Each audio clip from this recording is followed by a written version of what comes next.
I would agree that no doubt there have been a large number of whites who have posed as liberals and as friends of the Negro and who have time and again betrayed the Negro.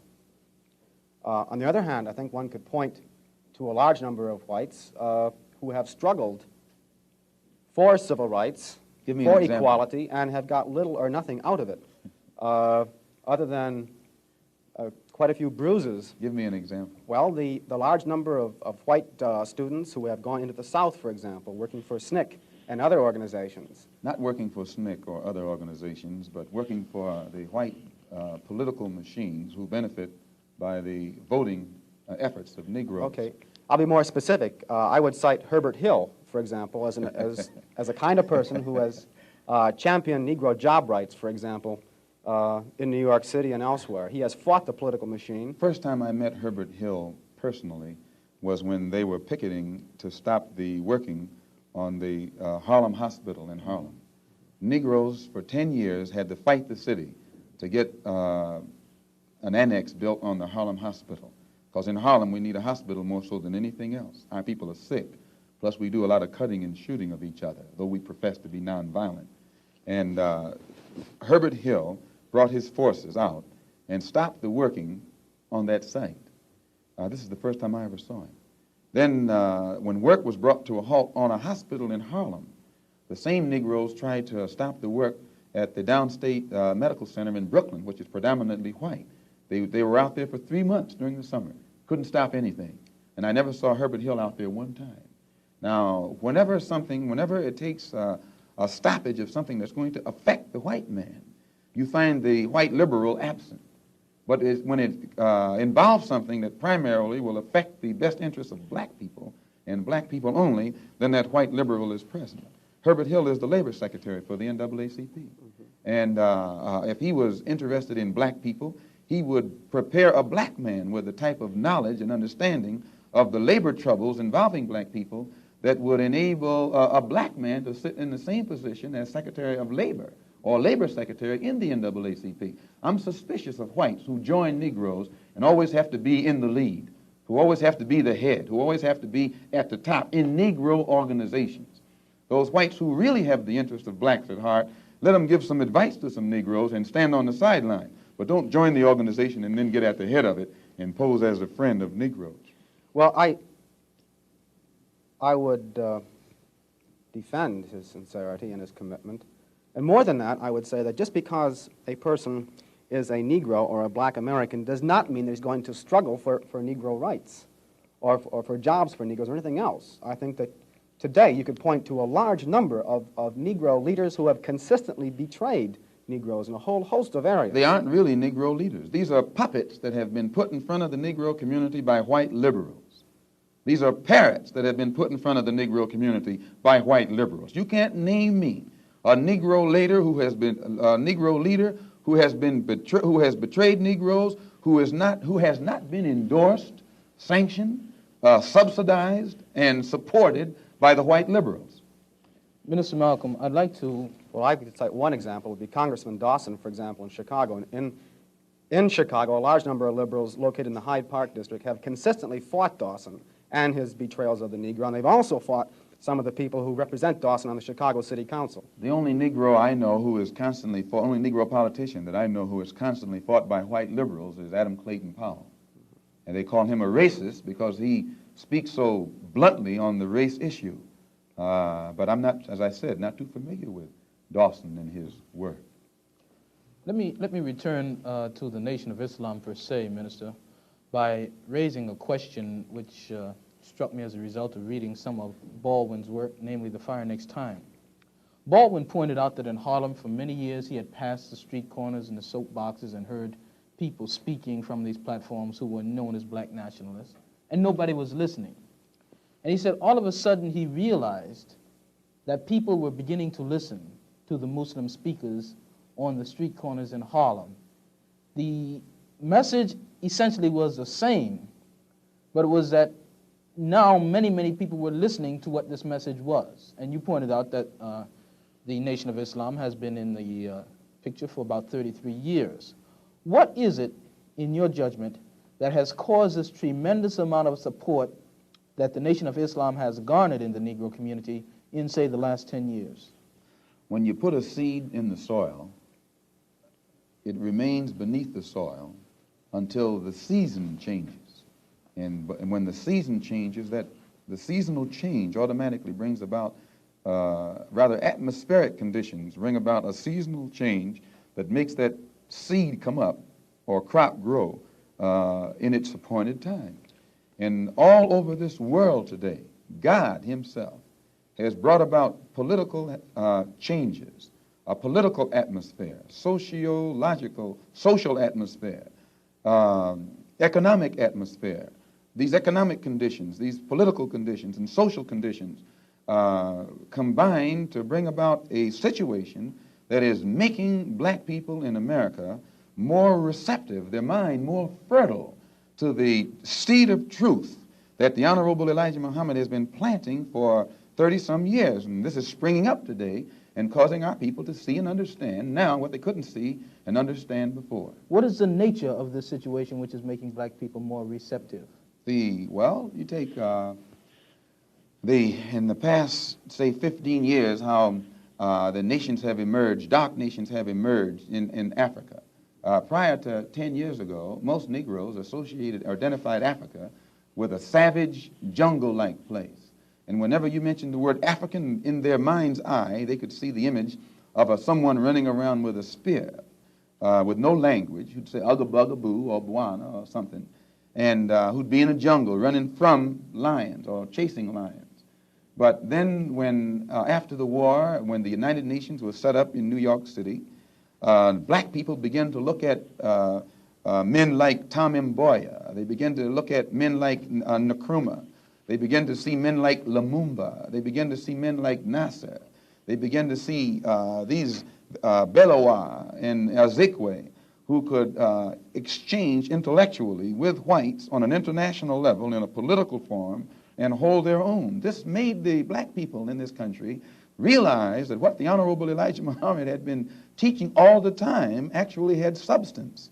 And they began to turn it over in their mind and see that what he was saying had more weight to it than what these other Negroes were saying. And they began to identify themselves with the black world and the black struggle more closely than they identified themselves with this so-called white world. Let me ask you a question with respect to a statement which Essien Udom quotes as being on a bulletin board in the University of Islam in Chicago by the Honorable Elijah Muhammad. According to Essien, Mr. Muhammad states, "Up, you mighty race. You can accomplish what you willed. Build your future on these foundations: freedom, justice, and equality."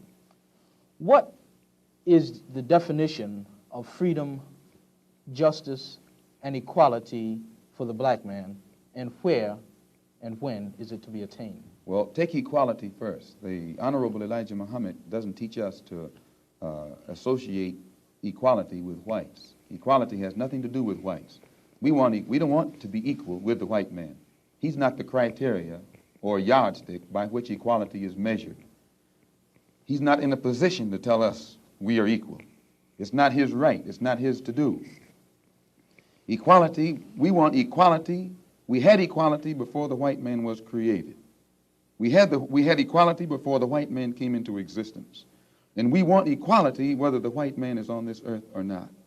Equality means the opportunity to develop all of our dormant potential, all of our dormant capability. And in developing this dormant capability, the right and the ability to stand on this earth on some land of our own and bring about a civilization and a society in which we will be completely independent, complete freedom to take care of the needs, to take care of the wants and the likes and the dislikes of our people, to establish our own nation, our own society, our own heaven, our own future. This is what we mean by freedom, by equality. And justice means as you sow, so shall you reap. If you do wrong, you'll get wrong in return. And if you do right, you'll get right in return. When you're in your own nation, in your own land, you're in a position to get justice. But when you're in another man's country, in another man's land, under another man's flag, and under another man's government, and under another man's court system, you have to look to that other man for justice, and you'll never get it. And Negroes in this country probably are authorities on that. Yeah. To what extent does this formulation approach that expounded by Zionists? They, for example, many Zionists maintain they could never expect justice in the Tsarist courts and the courts found in other countries in Eastern Europe and so on. And they decided that it would be wise to establish a separate state in Israel. And all of the world powers got together, the white world powers, I should say, got together and helped all of these white Jews to establish a separate state in the heart of dark-skinned people's territory. And if white people can get together and let other whites, help other whites to establish an independent nation right in the midst of dark-skinned people, and then we don't see where white people should be so much against the Honorable Elijah Muhammad's solution, not of setting up an independent dark nation in white people's property, but he's asking the opportunity to set up an independent nation on our own continent. Let us leave America and go back home among our own people on our own land and set up our own independent society. But all he says is that this government, which made us slaves, should supply the transportation for us to get back home and give us all of the machinery and the tools necessary for us to till the soil and establish our own agricultural system to feed and clothe our people, our own economy, and in some way become an independent people among our own people on our own continent. This is intelligent. And Zionists should never criticize us. You say then that the United States is not the black man's country. Definitely American laws not. are not black man's laws. No. American laws are not the black man's laws. Well, the laws here in America were made by white people for the benefit of white people. The Constitution was written by whites for the benefit of whites. It was never written for the benefit of blacks. And when you read the Constitution, I think in Article 1, Section 2, or Section 1, Article 1, some one of the two, and it's in the Constitution, it says that it classifies black people as 3/5 of a man. 3/5 of a man, subhuman, less than a human being. It relegates us to the level of cattle, hogs, chickens, cows, a commodity that could be bought and sold at the will of the master. No, it was written by whites for the benefit of whites and to the detriment of blacks. And when a black man stands up talking about his constitutional rights, he's out of his mind. Now, Minister Malcolm, in our textbook, which the students have read, supposedly, there is a statement, which is a quotation from Essien and essentially that from Lincoln, to the effect that the Nation of Islam does not have a great deal of support in the Negro community in this country by and large. And a recent national poll of American Negroes found that leaders and rank and file, according to their statistics, supported the Reverend Martin Luther King somewhere over 90%, whereas the support and favorable rating that they gave Minister Muhammad was less than 20%, and somewhere around 45% of them gave an unfavorable rating to Mr. Muhammad. What would your response be in terms of Baldwin's statement that this is a growing thing and the kinds of evidence that we have that there isn't much to it? Well, that statement I just made concerning the Constitution is Article 1, Section 2 in the Constitution, where it classifies us as chattel. Baldwin did point out that Mr. Muhammad has the only grassroots support and is the only one whose whole following operates or functions on a mass vehicle. And I think Baldwin told Dr. Kenneth Clark that Martin Luther King is at the end of his rope. Now, concerning the poll taken by Newsweek magazine, I think you said that this was the leaders who said that, who went with King and against Mr. Muhammad around 90%. I just told you a little while ago, these leaders that they call leaders, this included Lena Horne, this included Dick Gregory, and this included comedians, comics, trumpet players, baseball players. Show me in the white community where a comedian is a white leader. Show me in the white community where a singer is a white leader, or a dancer or a trumpet player is a white leader. These aren't leaders. These are puppets and clowns that have been set up over the white community and over the black community by the white community and have been made celebrities and usually say exactly what they know that the white man wants to hear. And it is an honor, actually, that they endorsed Dr. Martin Luther King and were against the Honorable Elijah Muhammad. That's actually an honor. Now, when you say that they also, in this same Newsweek poll magazine, I think the pollster said that he went into the Negro community and asked about the Muslims.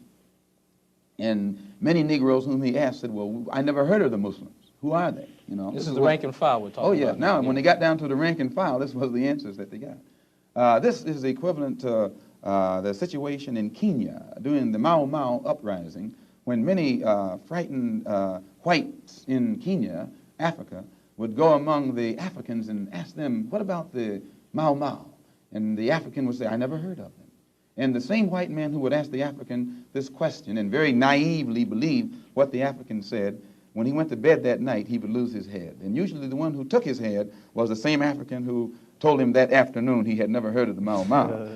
Except in the Newsweek poll, they used Negro interviewers.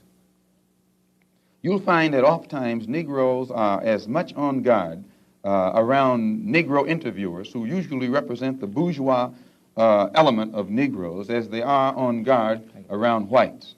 Usually Negroes know that when this bourgeois Negro walks through the door, he is not doing something that he's initiated himself, but he's involved in something in which the white man is the absolute author of and has sent him to the Negro community for some information.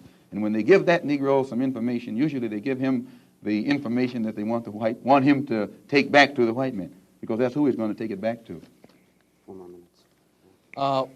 Our time is just about up, Minister Malcolm, and perhaps you could summarize and conclude by giving us, in your opinion, or in the opinion of Mr. Elijah Muhammad, what would be the ideal solution to the racial problem in the United States today? Well, on Thursday, October the 3rd, the New York Tribune, in an editorial, pointed out in Boston, in an article called The Civil Rights Iceberg, they pointed out how Kennedy had realized that beneath the water, the civil rights whole problem was political suicide. Because in his own hometown, the head of the Board of Education, a woman named Mrs. Hicks, was running against the NAACP philosophy, and she swept aside all other opposition. The whole white community supported her in opposition to the NAACP's desire for integrated schools, integrated housing, and otherwise. So I say that to say this, that even the Jewish community, which is supposed to be pro-liberal, went against the NAACP. Whites are against integration in practice, but they're for it in principle. So the only solution is separation.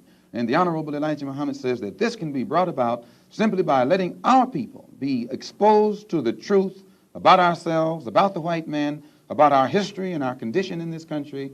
And once we are exposed to the complete truth about things as they actually exist in this country, the masses of black people will choose complete separation from this entire system, political system, economic system, social system, and whatever other aspect or description or adjective you want to attach to it. Let us go back home to our own people, live among our own kind, and solve our own problems ourselves. And if the white man doesn't want us to go back to our own people and live in our own country, then since we can't get along together in peace on this country with white people, let us separate part of this continent, migrate to that separate territory, let the government give us everything we need to establish our own independent economic system and society, and thereby we'll be able to solve our own problems ourselves and prove that we are human beings and a part of the human family and can do for ourselves what other humans have done for themselves. And then we'll be able to stop blaming the white man for what he has done and stop begging the white man to solve our problems. We'll be able to solve our problems ourselves. Thank you very much.